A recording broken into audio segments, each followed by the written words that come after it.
Morning, good evening, depends on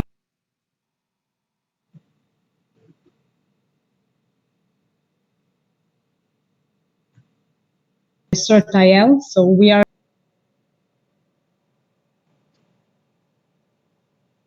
and the reason that at the beginning Oad and I began to discuss of this joint collaboration was because we had similar approaches of believing that first of all sharing is caring, and second that the global effort, the international cooperation is really a must during these challenging days, but not only. It's not only when we have some kind of pandemic, some kind of a ad hoc threat that we need to collaborate. We need to do it on a regular basis, and this is something that we try to do here in Israel since the beginning of our establishment.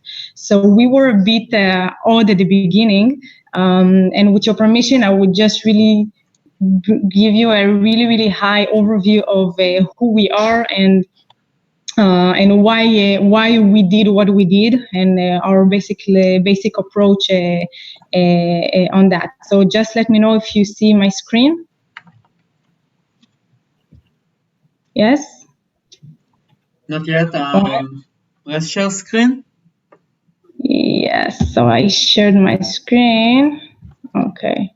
Let me know if it's okay now.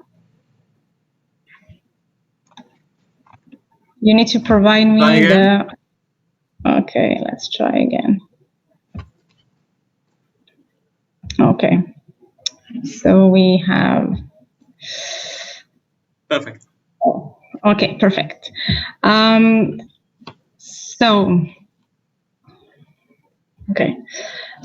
So the CERT IL, we are part of the Israeli National Cyber Directorate, which is basically under the Prime Minister's office. And our main responsibility is all the civilian cybersphere. So we have the men on the street, the critical infrastructures, government ministries, and of course, even the men in the street. We put out of our scope the military, the security agencies, and the police, because eventually we didn't want to step on anyone's feet at the beginning. But of course that we have joint collaboration, and this is part also some of the things that we did during these past few years. When we began our establishment, we understood that in order to, first of all, let's say, engage with the private sector, with the government ministries, you don't need to have a regulation. You don't need to have the stick. It's better to have the carrot, because again, once you convince people to share information on a voluntary basis, and in cyber, we all know that the information sharing is the key factor in identifying threats and mitigate them. So we were able to change our perspective and change our approach for being like a marketing entity. And even if we are a government one, we needed to really have some kind of focus on try to convince people to share information on a voluntary basis, and of course provided them an ROI, because without it we won't be able to get the information that we need in order to protect them. So when I talk about, let's say, business approach, a marketing approach, so you need to understand it was not very trivial for a government authority to begin and act like a private industry company. So we needed to understand who is our client, okay? Who are the people, the constituencies that we need to provide them some kind of added value. We needed to understand what kind of services we can provide them that they don't have today. So the first thing that we did was to establish a 24/7 incident management center that was basically open for everyone. So it's not only that only critical infrastructures can call us, but really everyone, even the grandmother that lives at home and has some kind of computer problem, she can call us. Of course that we won't send our incident response teams on site, but the fact that we are available, the fact that we can be accessible to everyone was one of the first added value that we provided them. It's quite similar to the CTI League, okay? So even if they're focused at the beginning only on the health sector, but the fact that they were accessible to everyone and everyone who wanted to take part of, everyone wanted to participate, and everyone wanted to share some kind of trouble, some kind of a request for information or assistance, they were able to do that. And we try to do it also with our own cocoon, our own Israeli civilian sector. And the one other thing that we did was to launch an emergency number, a 119, okay? In Israel, when you want to call the police, you have to dial 100. And the fact that we have established a cyber hotline, a cyber emergency number, shows the importance of this important threat for the civilian sector, and that is why we did it as well. Once the COVID-19 pandemic will be over, I invite you all to come to Beersheba. We're in the middle of the desert, but we have a very nice operation center, so feel free to join us. Another thing that we did when we understood that we need to know our clients, know our constituencies, was to establish sectorial certs. Because again, every sector has different needs, has different maturity in cybersecurity, has different level of defense in cybersecurity, okay? We don't talk in the same way to the financial CISOs as we talk to the energy ones, because they're dealing with different systems, they're dealing with different mindset, different tools, different threats, and we needed to adapt, again, our services, our approach, our capabilities to the relevant sector. So for the moment, we have established several sectorial certs. We have the public security, the energy, government, Ministry of Finance. We recently launched also the communication one. The health sector, we have also one which is also in collaboration with the national CERT. And the fact that we know what kind of assets each sector has, such similar way to the CTI League, that you have people that understand what are the threats in the health sector, what kind of if you're talking about the threat against medical devices, you need to identify it, you need to understand it, you need people from the sector that will provide you this information in order to be able to protect them. So that is why we try to do here. We try to map the threat actors that are targeting the financial sector or the energy sector, okay? And we need to understand what are the TTPs and what kind of, again, added value and recommendations and alerts we can provide them. The fact that we had the proactive threat intelligence center that also conduct a lot of vulnerability management, this is also something, again, that we try to provide as an added value for our constituencies. And the international collaboration, again, it was something that was not very common at the beginning. When I began my operations here at the CERT, I understood that it's not enough just to collaborate CERT to CERT. It's not enough because the information does not rely only at the CERT level. It relies in the industry, it relies in the private sector, it relies also in the security agencies, and even at the security agencies around the world and the law enforcement around the world. It was very difficult for them at the beginning to understand why they should stop keeping the information in-house. They needed to share their information. They needed to open their doors to other partners that were not trivial, that were not natural to them. So we engage a lot with security agencies around the world because they have their own civilian, let's say, approach as well, because again, it's an evolution in cyber. Everyone understands that you need to discuss with everyone. So you need to collaborate with everyone. And even if we see a lot of countries that has let's say, combined their signal intelligence unit with their civilian cybersecurity agency, it doesn't mean that they don't understand that they should discuss also with the private sector and to engage with them to collaborate on a regular basis. So it's funny to see this kind of evolution, and I think that the CTI League just came really on time, because again, you have on the channel, you have representatives from the law enforcement agencies, and you have from the industry, and you have from the security agencies, and everyone share information, and it's beautiful. Sorry to have some cliches, but it's very it's good. Another thing that we try to do in Israel, again, because we understood that it's not enough just to send one-way information. We wanted to be to build some kind of community, and again, I see a lot of similarities with the CTI League.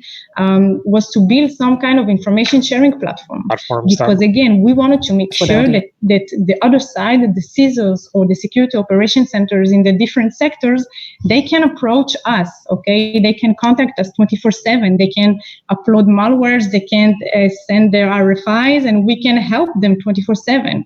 We can spread the vaccine, we can spread the IOCs in a very immediate time, just to make sure that everyone has the actionable information to protect their system, to patch whatever new vulnerability that is being discovered every week in the past few weeks. So our Cybernet platform, unfortunately, it's not open yet for the international community, but it's something that we are planning to do, because again, we want to have our international partners as well. We want to make the information sharing a more global effort and not only an Israeli one. So at the beginning, when I'm just telling you inside information, but when we wanted to contact with global banks, with foreign banks that are not Israeli, our legal advisor told us, but why? Why do you want to talk to them? Why do you want to exchange information with them? It was not easy to convince them the importance of having threat information, threat intelligence direct with other private entities around the world, with a government authority. But we were able to like build this mechanism to make everyone understand, not only inside our organization, but also in the international community, to like try to break the walls between everyone. And at the end, before I end my really brief overview of why the importance of having the collaboration, I can say that we had, I can say, enough incidents where the international community, as well as the industry, as well as the CERT community, as well as the white hat hackers, contributed in really global effort. So we were able to help other countries in case of assistance or in case of a need, dealing their cyber incidents. And we were able also to help other organizations and other private entities around the world, and they were able to help us. Okay, so the information sharing allowed us to discover a lot of Israeli victims, and I'm not just talking about takedown requests of malicious infrastructures. Okay, I'm talking really of discovering Israeli organizations that were under different threat actors, APTs, cybercrime, etc., that I would have never known about it because I didn't ask the right questions, the right entities. So the information sharing process is very important. You have a piece of the puzzle and you don't even know that. If we're talking 3 years ago, if you people remember, there was some kind of incident in one of the banks in India. It was Lazarus Group, a North Korean threat actor, and one of the things that we were able to discover just by receiving the information through one of the ISACs was to discover also activity in 28 countries, including Israel. So the information, we didn't know that it would be useful for us. But the fact that we got the information, we digested it, and we were able to discover much more activity that we didn't know before. So to summarize, really let's say a brief overview of why the information sharing is important and why the collaboration with the law enforcement is important. Because again, everyone has their own natural assets. I can be of very good use of a CTI league's capabilities, and you can be you can use my capabilities as a national cert because I have much more information that you guys have. Sometimes I have access to some kind of tools that the industry doesn't have, and vice versa. Some of the times the industry is much more developed, much more equipped than the government. So this exchange of information, exchange of best practices, and of course the let's say the brainstorming. We talked before the session about ransomware. Ransomware today it's a global problem. I consulted with my colleagues around the world, not only CERTs, but also industry and government and academy and security agencies and people. No one knows how to deal with this. Now, it's not that we are not equipped to do that, okay? It's just a question of how we deal with this information, how we tackle it. We need to be more transparent. We need to discuss these kind of threats. We need to discuss to ask the industry, to ask the academy. Perhaps they have some kind of thoughts that they want to share with the group, okay? But we need to sit together. We need to discuss. Because everyone is facing with the same threat actors, everyone is dealing with the same threats. So there's no need for me to build everything from scratch. If my colleague across the sea has already the information that can be useful for me and to save me some time, and vice versa. As we all know, Israel is very well targeted, unfortunately, of course, and we want to share information. We want to share information with as much as partners as possible, and that's why we approached a lot of industry, a lot of private sector, even if we share the same information with the CERT in the countries that I'm talking about. But we think that the information is not only in the CERT. Okay, it's not only at the law enforcement. The times that the security agencies were the sole, let's say, holder of information, that the law enforcement were the only ones who knew how to handle cyber incident, that's stopped. Okay, we are now in a new age where we need to collaborate. We need to join effort with the industry. We need to join effort with qualified researchers. What you do in the CTI League, it's magnificent. And I really want to take the opportunity and thank Awad for having this kind of ideal and idea. And I told him a few times that I think that he doesn't realize yet what he has established with other colleagues, of course, around the world. And I really believe that it's important to expand it, not only to keep it for the health sector, because you have a lot of other sectors that are very, very, very messy. So I think that it's good to have this kind of initiative. It's good that it's on a voluntary basis because people want to help. It's in their DNA. You just need to make sure that they have some kind of let's say framework. The trust issue is very important to make sure that everyone understands the boundaries and respect the traffic light protocol, for example, and that everyone join forces for the same cause. So thank you for having us, and thank you for making it happen. And I wish you the best luck for the rest of the hackathon. Thank you, Awad. Thank you so much, Karine, for a great talk. I think it represents the willingness of the CTI League to be a global organization, international, that we can cover more and more threats around the world and helping the maximum life-saving organization to help them protect themselves for these threats. I think this what's common for all the life-saving organizations, that they are facing the same threats. It doesn't matter if you are in Europe, in Israel, in Asia, in Africa, in America, or even in Australia, New Zealand. You are facing the same threats, and I really want to thank you and the Israeli Cyber the Israel National Cyber Directory and the Israeli CERT for helping us so much during the pandemic. I think it's one of the valuable connections we have. Thank you so much for having this talk. Thank you. For you, all the CTI League audience, whether it's online or from the group, thank you very much for joining us again. We will meet in a few hours for more talks. Thank you very much. Bye-bye. Thank you. Bye.